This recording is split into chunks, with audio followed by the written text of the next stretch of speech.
Alright, so my Tabor City home here. We're in this bathroom. We're replacing all these floor joists. Had an unknown leak from a faucet system in an old bathtub. This house was built in 1942. So we had a leak in the faucet system for a bathtub and ended up discovering the leak and then finding out that we had just a catastrophic amount of damage to the floor joists in this bathroom.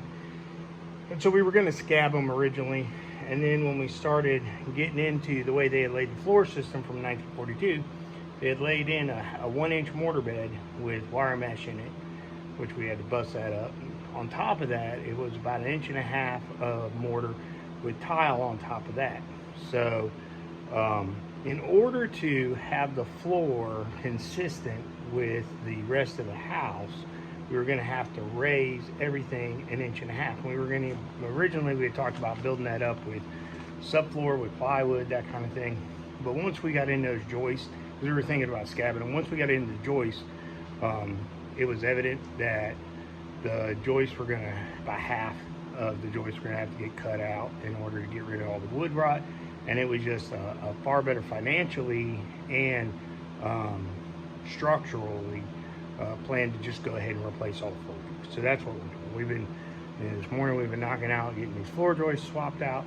So one of the things I was going to show you is, because we are raising the level by 1.5 inches, I was going to show you how we basically go and ensure that we're getting that proper level and keeping the floor joist level all the way through this flooring system. So let me get this camera here fixed there.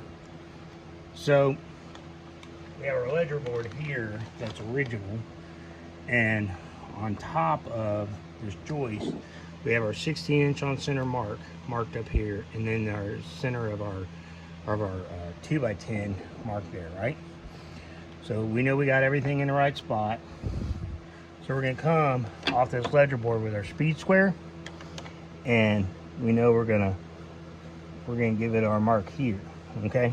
So now we've made our mark here, so we know that in order to get this thing to fit down on the ledger board, we've got that marked out, all right?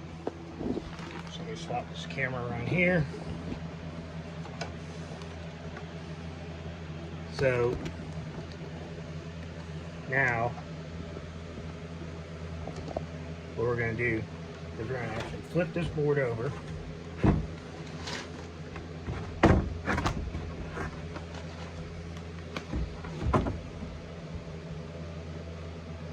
Still make sure that we're on our 16-inch on center mark at the center of the board. And now we're going to run our level.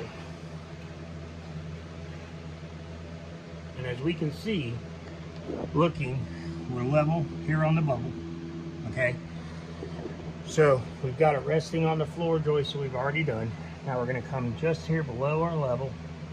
We're gonna make our mark, so we know that that is gonna be level. And then what we'll do is we'll take the saw and we'll cut down this way, and we'll cut across here, and then we'll be level. And that's how we're making sure that by raising the floor 1.5 inches, we're keeping level on what we need to do. All right, so my Tabor City home, you guys have a great day. We'll see you later.